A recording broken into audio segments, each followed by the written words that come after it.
Good morning, my dear students. Once again, we are back after 10 days. I hope all of you are fine at home. All of you take care and have a nice day. So, shall we start? What were we studying? We were studying the textbook, Our Environment. And what did we study in the textbook? We studied the third chapter. Where did we stop? We stopped at the third chapter, that is Our Changing Earth. We covered the first part of the chapter and today we will discuss the second part of the chapter. So, what did we study until now? Shall we have a quick revision? We studied about lithospheric plates, isn't it? The earth is made up of several lithospheric plates and these lithospheric plates are moving. These lithosphere plates are inside the earth and these lithosphere plates are moving, isn't it? And because of the movement of the lithosphere plates, the earth has changes. And we studied one more thing. There are two forces acting on the earth. Which are they? The first one is endogenic force. What is the meaning of endogenic force? Endogenic force is the force acting inside the earth, isn't it? What are the examples? The examples for endogenic forces are earthquake, volcano and landslides. Do you remember? And the second force is exogenic force. What is exogenic force? Exogenic force is the force acting on the surface of the earth. Acting on the surface of the earth. And can you say some examples for exogenic forces? Some examples for exogenic forces are erosion and deposition by rivers, by winds, by sea waves and by glaciers. Don't you remember? In this class, we will study about the landforms created by exogenic forces. Don't you remember the exogenic forces? Exogenic forces are the forces acting on the surface of the earth. And which are the exogenic forces? Exogenic forces are three: erosion or weathering and deposition. So, erosion or weathering and deposition are the exogenic forces acting on the surface of the earth. So, there are some landforms created by erosion, weathering and deposition. Let us study those landforms in this class. In the beginning, we shall see what is weathering. What is weathering? Weathering is the breaking up of rocks on the surface of the earth. On the surface of the earth, there are many rocks now. These rocks will break, isn't it? This breaking up of rocks is called weathering. Now, what is erosion? On this earth, on the surface of the earth, there is soil, no? This soil is taken from one place to another. That is called erosion. And the last thing is deposition. What is deposition? This weathered material, no? Weathered rocks. Weathered rocks means rocks which are broken. These broken rocks and this eroded soil. Eroded soil means soil which is under erosion. So this weathered rock and this eroded soil will be taken to somewhere and will be deposited. Deposition means will be kept. If I take something from here and if I keep it here, that is depositing. So, rocks will be broken, soil will be eroded and these things will be carried and they will be kept. That is deposition. So, listen once again. Weathering is the breaking up of rocks, erosion is the wearing of soil and finally deposition is the depositing of eroded soil and weathered rocks. Do you get me? So, erosion or weathering and deposition are the exogenic forces and by these exogenic forces, landforms are created. Now listen, the soil is here, it is taken from here to there, that is erosion. Then there are rocks here, this rock is broken and it is taken to there, that is weathering. The taking up of eroded soil and weathered rock and its deposition is called deposition. So, who does this? Who does all these things? Who is doing all these things? There is erosion, there is weathering and there is deposition. There is someone who does this. Who does this? Can you say? There are some agents. Agents means the one who is doing. There are some agents for erosion, weathering and deposition.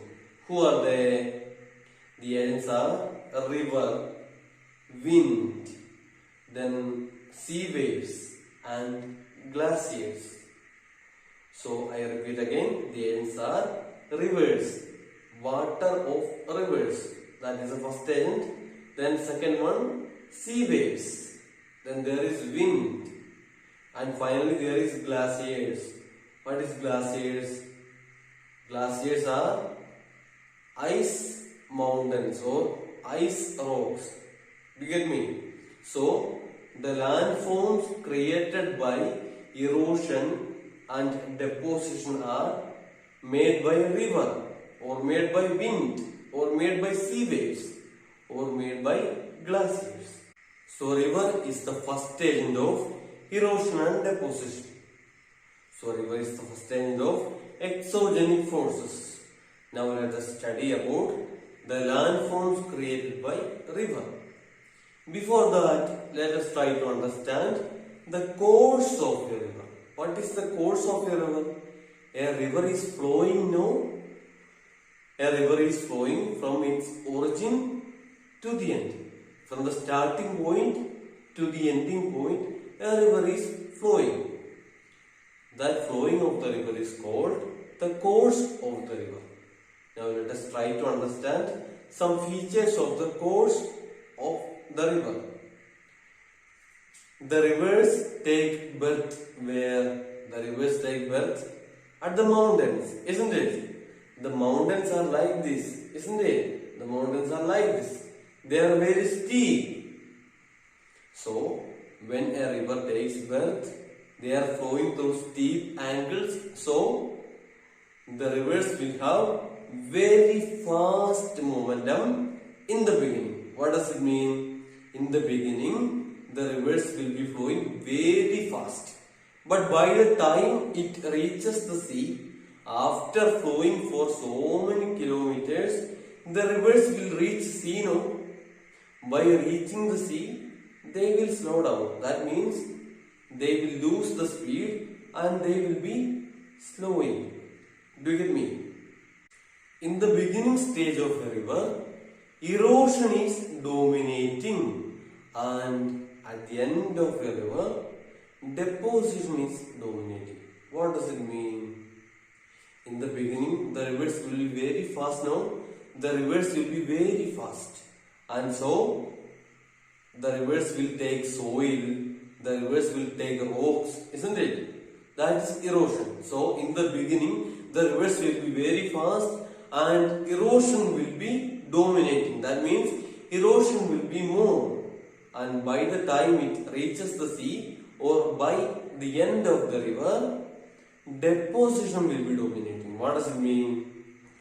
The rivers have taken soil, rocks, etc. Now, these soil and rocks will be deposited near the sea. So, deposition is dominating near the sea or at the end of a river.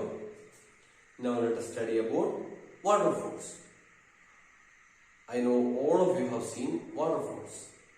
Waterfalls are very special now. They are very wonderful and they are very beautiful to the eyes, isn't it? And do you know some characteristic features of waterfalls? Waterfalls are created in the beginning stage of a river. What does it mean? Waterfalls are created when rivers are very fast. In the beginning, the rivers are very fast, isn't it? And waterfalls are created in the beginning. And there is one more specialty for waterfalls. These waterfalls are created when rivers are flowing through steep angles. Steep. What is the meaning of steep? This is plain. This is plain. Do you get me? And this is steep. When a river is flowing through like this, there won't be waterfalls. But when a river is flowing like this, there will be waterfalls. Do you get me? So, waterfalls are created when a river flows through steep angles. Now let us study the landforms created by river. The first landform is a meander. What is the meaning of meander? Meanders are large bends formed when a river enters the plain. What does it mean? Meanders are large bends. There are bends for the roads now. When we are traveling, the roads will have bends or the roads will have curves. Like that, the rivers also have large bends. In the beginning, the rivers will be flowing through the mountains. They will be flowing like this, and after some time, they will reach plain area. The plain area will have large bends. These bends are called meanders. Do you get me? The second landform created by a river is oxbow lake. There are large bends for the meanders now. During floods, do you know what are floods? Floods are created during rainy season. During rainy season, if there is extensive rainfall, the water will rise everywhere. The water in the river also will rise, isn't it? And because of the increased water, the river may not be flowing properly. There will be bends now. Look at the picture. There is a bend, isn't it? The river will be flowing not like this, but sometimes the water will increase and the water will try to flow straightly. The water has to flow like this, but the water will not flow like that. Sometimes the water will flow straightly. And what happens if the water is flowing straightly? That bend will be kept apart, and that water in that bend will remain. That bend or that water in the bend is called oxbow lake. Do you get me? Look at the picture, you will understand it. The third landform by a river is floodplain. What is a floodplain? During rainy season, if there is extensive rainfall, there will be floods, isn't it? And these floodplains are created during floods. If there is flood, the water in the river will rise, isn't it? The water will reach everywhere and the water will have soil, rocks in it. Do you get me? And what will happen after the flood? After the flood, the water will go back. During the flood, the water increased. And after the flood, the water decreased. Do you get me? But the soil, the rocks remain there. These soil, these rocks create a landform called floodplain. This is a plain area and it is created by flood. So it is called a floodplain. Now the fourth landform by a river is levees. Do you get me? During the flood, the water will rise and the land also will rise. Do you get me? Why the land will rise? The soil, rocks will be deposited by the river. And so the height of the land will increase. This higher land or this raised land is called levee. Now the last landform created by a river is delta. What are deltas? Deltas are created at the end of a river. Do you get me? I said in the beginning the rivers are very strong, and by the end the rivers will be very weak, or they will be very strong. What is the reason? Because in the beginning the rivers were flowing through places like this, but when it is the end, the rivers are flowing through plain area, and by the end of the river will be depositing all the sediments. When the river was flowing through this area, the river eroded soil, or the river weathered rocks. Do you get me? These eroded soil and this weathered rocks will be deposited. I said in the beginning, no, the soil taken from there will be kept here. The rocks taken from there will be kept here. Like that, the river deposits everything here. And so, from these deposits, a delta is created. Now look at the picture. You will get an idea about the delta. A delta is created at the end of a river. Before a river joins the sea, a delta is created by a river. A delta is created by the deposition of sediments. Now let us study about tributaries and distributaries of a river. What are tributaries? Look at the picture. Tributaries are small rivers which give water to a big river. If you look at the picture, you will get an idea. Tributaries are small rivers which give water to the main river. Now what are distributaries? Distributaries are small rivers which take water from the main river and give water to the sea. In the beginning, the rivers will be originating in the mountains. And when the rivers are flowing, many small rivers will be joining. These small rivers are called tributaries. And at the end, the river will be reaching the sea.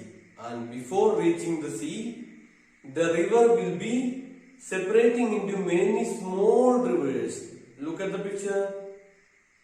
These small rivers which take water from the river and give to the sea are called distributaries. The second agent of exogenic forces is the sea waves. Which are the exogenic forces? Exogenic forces are erosion and deposition. Don't you remember? And the second agent of exogenic forces is the sea waves. What are sea waves? Sea waves are the waves in a sea. These sea waves also do erosion and deposition. So sea waves also create certain landforms, and these landforms are called coastal landforms. Now let us see which are the coastal landforms. The first coastal landform is sea caves. All of you know about caves, no? Caves are large holes in a rock. So sea caves are large holes in sea rocks. There are rocks in the sea, and these waves are continuously hitting, continuously striking the rocks. So the rocks will be broken and holes will be made. These large holes are called sea caves. The second landform by sea waves is sea arches. What are sea arches? I said about sea caves, no? These sea waves will hit again and again. And what will happen? These sea caves will be broken, and only the arch, only the roof, only the ceiling will remain. Look at the picture. Only the roof will remain, and this roof is called sea arches. Now the third landform created by sea waves is stacks. The sea waves will hit again on the sea arches, and after some time the roof also will go, the roof also will be thrown away, and only the wall will remain, and this wall is called stacks. The fourth landform created by sea waves is sea cliff. Look at the picture. What is a sea cliff? Sea cliff is steep-sided rocky mountains near the sea. Look at the picture of sea cliffs. There are rocks and it is steep-sided. That means it is like this. So steep-sided rocky mountains near the sea is called sea cliff. Now the last landform created by sea waves is beaches. Haven't you heard about beaches? Beaches are special landforms created by sea waves. What are the beaches? Beaches are created because sea waves deposit sand or sea waves deposit rocks. So beaches are also created by sea waves by deposition. The third agent of exogenic forces is glaciers. What are glaciers? Glaciers are rivers of ice. What does it mean? Glaciers are large mountains or large rocks or large rivers or large area of ice. So glaciers are essentially ice. Then these glaciers also do erosion and deposition. So glaciers are also agents of exogenic forces such as erosion and deposition. One landform created by glaciers is glacial moraines. What are glacial moraines? Look at the picture. In a glacial area, there will be holes. There will be holes. Do you get me? These glaciers are ice now. If there is heat, this ice will melt. And these holes now, these holes will be filled with the water of the ice. So these filled holes are called glacial lakes. And these glacial lakes will be filled with sediments. Sediments means rocks or soil or anything. So sediments will be deposited in these glacial lakes. So the sediments in a glacial lakes are called glacial moraines. The fourth and the last agent of exogenic forces is the wind. What does it mean? The wind is the last agent of erosion and deposition. Wind is an active agent of erosion and deposition in deserts. What does it mean? What is a desert? Desert is a place where there are only some trees, where there are only some animals, where there are only some human beings. Do you get me? And wind is an active agent of erosion and deposition, especially in deserts. Now let us see the landforms created by the wind. The first landform created by the wind is mushroom rocks. What are mushroom rocks? Look at the picture. There is a rock in the shape of a mushroom. So the rocks in the shape of mushrooms are called mushroom rocks. Do you get me? The second landform created by the wind is sand dunes. Sand dunes are seen in the deserts. Look at the picture. Sand dunes are also created by the wind. The third landform created by the wind is loess. Loess is a landform created by the wind in the deserts. What are loess? If the sand dunes are covering large areas, then it is called a loess. What are sand dunes? I said sand dunes are created by the wind, and if the sand dunes are very large, then it is called a loss. All of you read the textbook very well. I will send you the notes, but you have to read the textbook multiple times. Then only you will get a proper idea about what I said. All of you take care of yourself. We can see in the next class. Bye.